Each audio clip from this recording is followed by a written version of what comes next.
مساء الفل. مش عيب لما تكون انت مخطئ وغلطان في حاجة وبعد كده ربنا يتوب عليك؟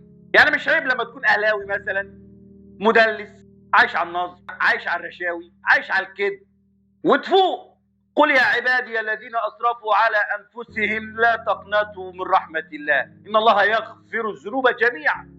وفي آية تانية إنك لا تهدي من أحببت ولكن الله يهدي من يشاء. الضمير عايد عليك أنت، لو عايز تتهدي ربنا يهديك. وأروح لبعيد ليه يعني؟ أخوكم حلاحل أنا كنت من سنة 90 لحد 2013 تخيل كنت بشجع النادي الأهلي، وياما رحت التيتش أيام ألان هاريس بقى وحسام إبراهيم كانوا بيلعبوا في النادي الأهلي وسام عرابي، ورحت استاد القاهرة كتير أيام ما كان مصاد لحد ما فوق.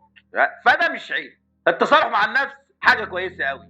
فوجئنا من بعد ركله الجزاء الفضيحه الكارثيه بتاعت امبارح ان في كتير قوي من جماهير النادي الاهلي ابتدت يرجع لهم ضميرهم وصحيوا. واعظم حد فيه حد محترم اسمه يوسف اسامه كان على تويتر سابقا اكس حاليا، والتويتر دي خدت ريتويت كتير، في كتير اهلاويه تفاعلوا مع الرد ده. بيقول من ارقى الابجريدز اللي هي بقى التحديث اللي عملتها لحياتي عموما اني بطلت اشجع النادي الاهلي من بعد الموسم اللي ما اتخصمش فيه 6 نقط كاملين، وكل ما قلبي يحن. ده كلامه هو مش كلام انا. اتابع من بعيد يحصل لقطه تاكد لي ان قراري كان صح، زي ضرب الجزاء بين شرقي مثلا. عشت مع الاهلي ليالي جميله محفوره في قلبي، لكن فعلا تشجيع للكوره المعتريه العريانه يعني المحليه هي اهانه مباشره مني لعقلي اللي وهبه لي ربنا، ومن احساني لعقلي هو ابعادي عن اي شيء سكريبتد لا يحترم المشاهد. والمدرج الاهلاوي مش هيخسر حاجه بمشان واحد وسط ملايين، لكن انا اللي استفاد كتير بابتعادي عنه. وكل الاحترام لاصحابي الاهلاويه اللي عرفتهم في الترحالات وبحترمهم على المستوى الشخصي وبنيت معاهم ذكريات تحفه، بس انا بجد مش قادر اكمل. عقلي يستحق مني احترام اكتر من كده. ده اللي انا بتكلم عليه. يعني الاهلاويه المتصالحين مع نفسهم دول بقوا حاجه نادره قوي في الزمن الاخضر ده، حاجه محترمه ونقيه ولسه فعلا الدنيا بخير، حاجه بتظهر على السطح توريك قد ايه الناس الوسخه اللي احنا عايشين معاهم. انا طول عمري بستغرب النادي ده وطريقه تعامله مع جماهيره، وطول عمري بسال سؤال: ليه البني ادم السوي الكويس اللي مستوى تعليمه عالي وابن ناس كده وابن عز، وتلاقي مثلا دكتور، مهندس، طيار، عالم فضاء، شيخ، قسيس، اول ما تيجي سيره الاهلي يقلب ضلالي، مدلس، وسخ، قذر، بايع ضميره بكل ما تعنيه الكلمات بالمعنى، يعني مش هخبي عليه، وبيكتب عينيه زي الاخ الكواليني اللي كان بيعلق امبارح واللي بيقول لك سيطره كامله للنادي الاهلي من اول ربع ساعه والاهلي ما شافش كوره اصلا ومتدغدغ الملعب على دماغه. يعني هم حتى مش بيغسلوا عقولهم وبيقولوا لهم حاجات مش موجوده في الواقع، ده بيستعموهم. انت بتستعماني يا اسطى، انت بتقول حاجات انا شايفها قدامي على الشاشه مش موجوده. يخرب بيت اهلك. حتى المهن المتوسطه يا اخي، الناس البسيطه اللي تعليمها على قدها، على راي اخويا احمد لاشو، فيهم ناس كتير على خلق وانضف مليون مره من اصحاب الشهادات، وبرضه لما بتيجي سيره الاهلي بيتحولوا حرفيا لكلاب مسعوره. العامل المشترك ما بين كل الناس دي هو النادي الاهلي، اللي الاعلام واللجان حولوه لعقيده. اقسم بالله ما ببالغ، وده شيء لو تعلمون عظيم عند الله عز وجل. اتحول لعقيده، دين اسمه الاهلنه زي ما بيقولوا لالا عمر متولي، لدرجه انك لو ثبت الصحابه والدين قدام 90% منهم، معلش الفيديو ده هيبقى تقيل شويه ومش هيبقى على هوا البعض، بس لازم نرد على كل الناس. ما حدش من الاهلاويه يقول لك عيب وحرام انك تسيب الدين او تعمل كده زي ما برروها لحسين الشحات. لكن لو قلت مثلا ان الاهلي بيكسب في الكوسه والتعريض ممكن ينط في كرشك ويختالك. وصلنا لمرحله صعبه قوي. وللعلم انا عندي اصحاب كتير اهلاويه اخواتي وبنقابل بعض بشكل يومي عادي. في ناس منهم مش كلهم فكوهم من النادي ده من فتره، لان هم ابتدوا يبقى عندهم تشوه عقلي، قالوا لا احنا مش هنقدر نكمل بالطريقه دي. ده لدرجه ان في مخرج عبيط اللي هو بتاع ده انا اموت كافر وما اشتمش الاهلي، هو اللي في دماغك. دائم الابداع موجود في مداخله تلفزيونيه موجوده، بيقول انا ممكن اشتم اهلي بس ما اشتمش النادي الاهلي. يعني هو يسمح ان امه تتشتم، لا مؤاخذه ست الفضيله طنط، بس النادي الاهلي ما يتشتمش. انت متخيل العبط ومتخيل الكيان ده مودي الناس فين؟ تخيلت ايماجينيشن.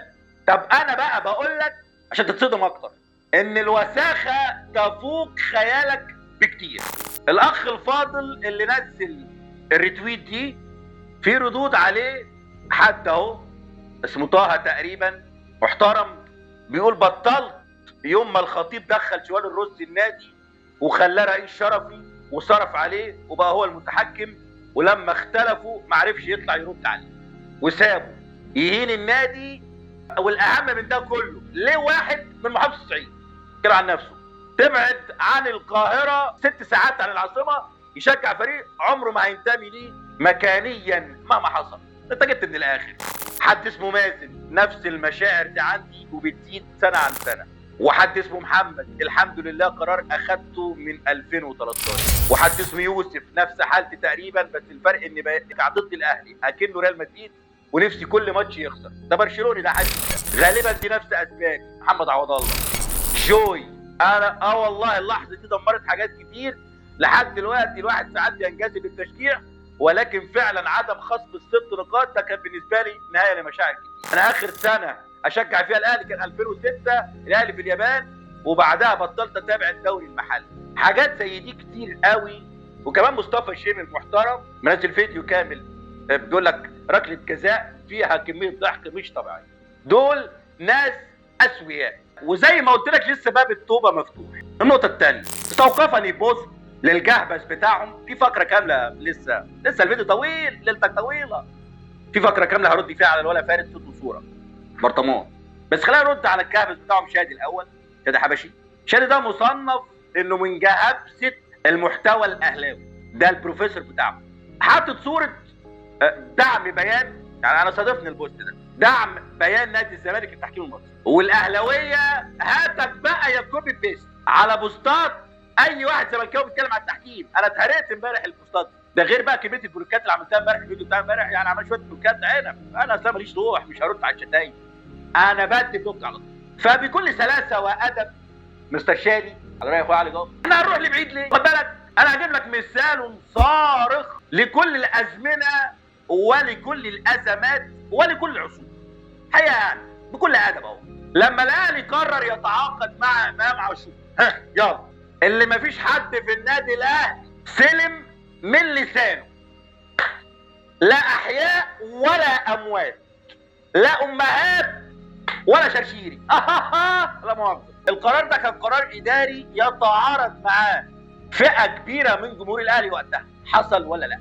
حتى منهم اصحابي اهلاويه قالوا هنقول ايه تاني؟ ما ينفعش عاشور يدخل النادي الاهلي.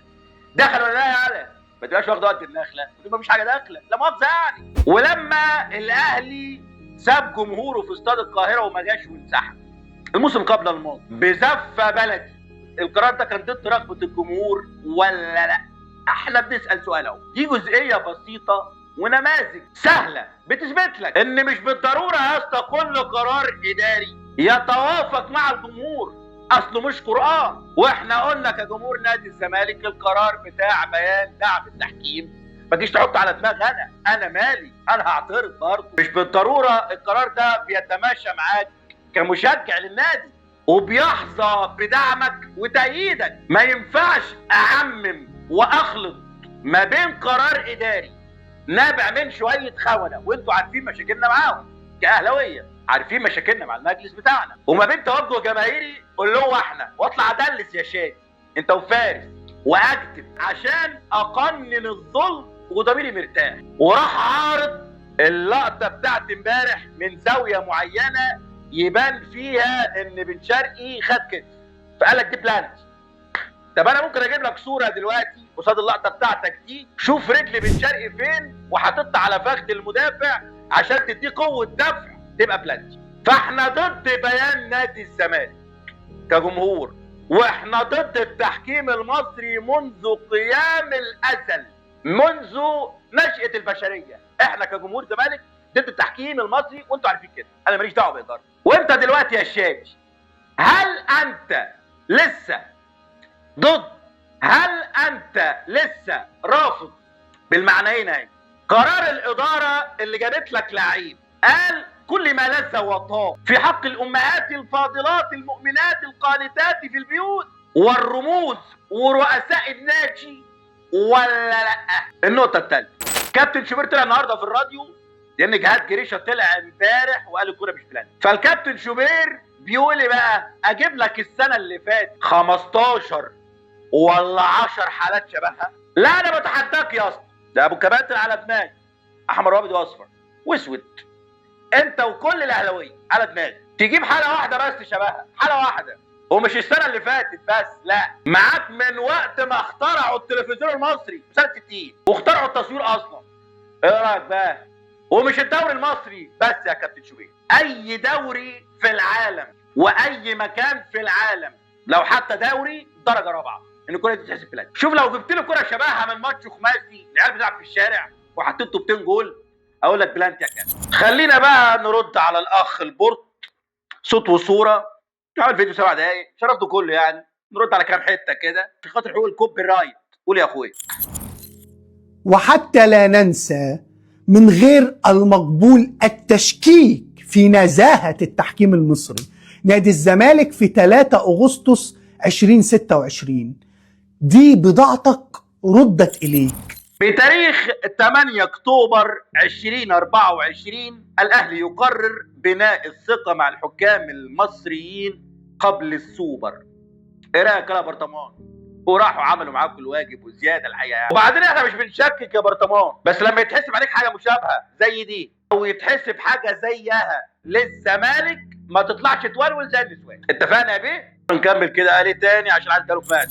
وهذا ليس تبرير للعبة، أكد أغلب خبراء التحكيم إنها ركلة جزاء مستحقة. بس انت جيت في ملعبي، ان خبراء التحكيم كلهم اكدوا امبارح ان ركله الجزاء سليمه.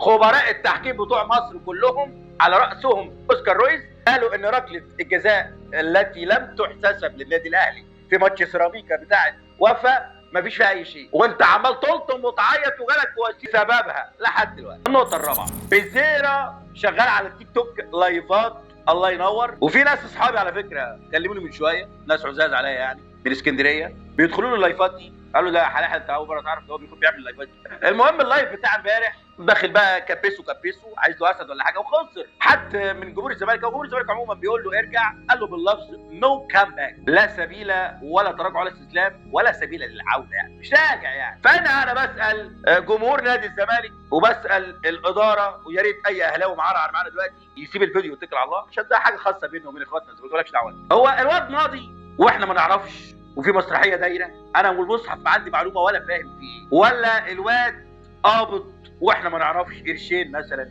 ولا الواد ملعوب في دماغه زي نفس الشخص اللي مشى ايمانويل اومينيكي قبل كده وده برشلونه، ونفس الشخص اللي مشى كارتيرون قبل نهائي القرن، ونفس الشخص اللي مشى جوميز بعد سوبر القرن، ونفس الشخص اللي وقف مرتضى منصور بعد نهائي القرن، ولحد دلوقتي عاش مصر كلها عارف هو واقف فيه.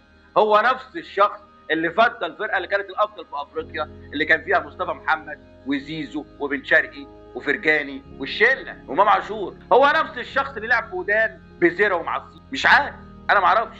هو الشخص ده محسن بيه مع اختلاف الازمنه، هو المنصب واحد ولكن مع اختلاف الازمنه، فانا ما عنديش معلومه بزيرة بيعمل كده ليه، بس اللي انا تيقنت منه واللي انتوا اكيد حضراتكم تيقنت منه تماما ان الوقت خلاص مش راجع. بناء عليه لو انتوا كوره بقى كمجلس تتخذ معاه كل الاجراءات القانونيه الكامله. اسف جدا على الاطاله بس كان الفيديو يستحق، ويا ريت تشترك في القناه على اليوتيوب وتفعل زر الجرس وما تنساش لايك الفيسبوك، ودمتم سالمين.